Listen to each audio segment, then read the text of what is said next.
So in the previous videos, we've been discussing the fundamental theorem of calculus, or the first fundamental theorem of single variable calculus. And we essentially explored how we can kind of describe the antiderivative of a function in terms of the integral. And so in today's video, we're going to take a little bit of a deeper dive into accumulation functions and get a more formal definition of an accumulation function. Because in the past, we kind of just looked at an accumulation function in terms of like the accumulation of change of, for example, distance when we're looking at a velocity graph, and that would just be the area under the curve over a period of time. And now we're going to get a more formal definition. So suppose we have a function h of x right over here that's defined as the definite integral from -1 to x of, this should be a t, of g of t dt. I don't know why. There we go. Okay, let me just fix that. So we have h of x. It's defined as a definite integral function, right? The definite integral from -1 to x of g of t dt, right? And t is just a dummy variable. We don't really care about it. And so essentially we're defining h of x as a definite integral of another function over a particular kind of interval from -1 to x, and then as we vary x, then we will vary, the bounds of integration for g of t, right? And so this right over here, if we want to go back to the previous videos where we took a look at right over here, the first fundamental theorem of calculus, where we have the derivative with respect to x of the integral from a to x of f of t dt, and we said that that's equal to f of x. This is the same concept right over here. We're saying essentially that h of x is kind of the antiderivative of g, right? And so let's go ahead and see what happens when we want to evaluate, let's say, h of 2, and we have over here the graph of g.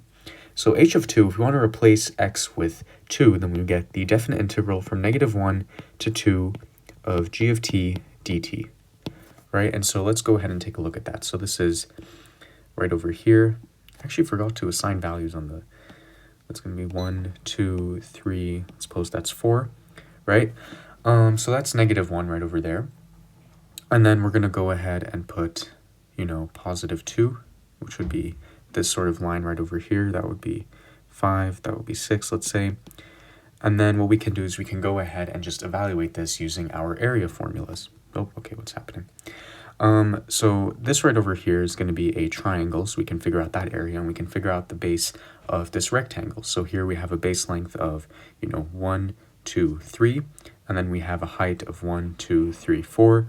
So that's going to be equal to 3 times 4 plus, then let's figure out the area of this triangle right over here. It has a base length of 1, and it's going to have a height of 2.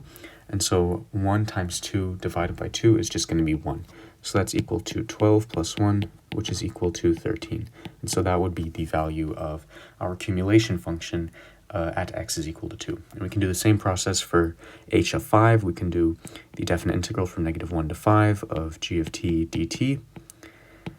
And we can just go ahead and we can first of all mark where 5 is. It's right over here. It may be helpful to also mark 4 so we can kind of divide this up in terms of different rectangles and triangles. Why is that not snapping to shape? Okay.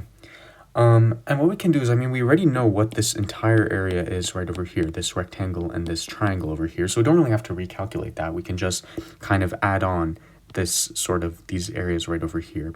So this first rectangle right over here is going to have a base length of 2 and a height of 6. So 2 times 6 is 12 plus, and then we have this tiny rectangle right over here. It has a base length of 1 and a height of 1, so that's plus 1.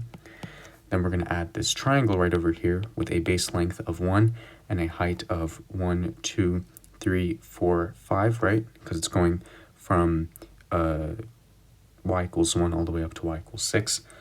And so that's going to be, 5 times 1 over 2, which is going to be 5 over 2, which is just going to be 2.5.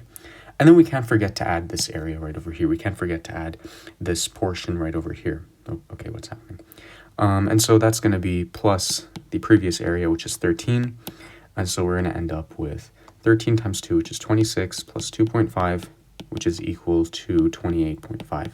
And I encourage you to try out different values of x. You can get more comfortable with kind of the formal definition of accumulation functions, but that's really essentially it. We can use the first fundamental theorem of calculus to formally define what an accumulation function actually is.